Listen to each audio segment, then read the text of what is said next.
Madame, Monsieur, bonjour, je suis très heureuse de vous retrouver pour démarrer ensemble cette nouvelle semaine d'actualité juridique. À la une de ce lundi 13 décembre, taxe foncière des établissements industriels, entreprises incitées à mobiliser le télétravail et détournement d'actifs par le dirigeant social.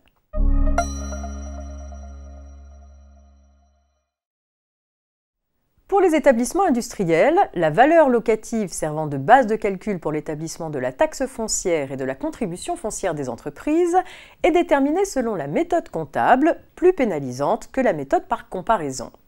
La qualification d'établissement industriel qui résulte de l'importance des moyens techniques mis en œuvre est de ce fait souvent source de conflits avec l'administration fiscale. C'est ainsi qu'une société exerçant une activité de fabrication de fromage a contesté sa base d'imposition à la taxe foncière, considérant qu'elle n'aurait pas dû être déterminée selon la méthode comptable.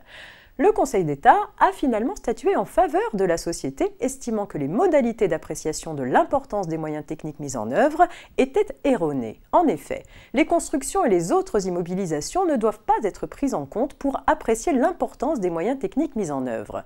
Seules les installations techniques, matériels et outillages doivent être retenues.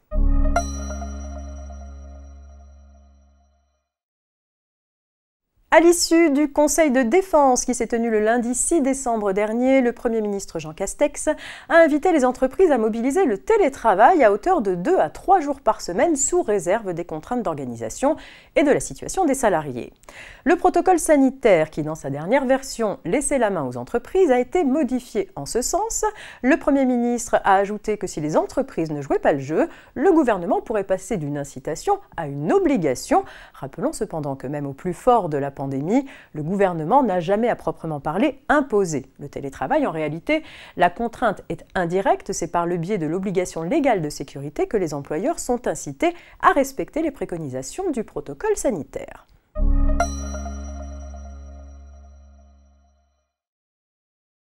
Et pour terminer, il est question de détournement d'actifs par le dirigeant social dans l'affaire suivante.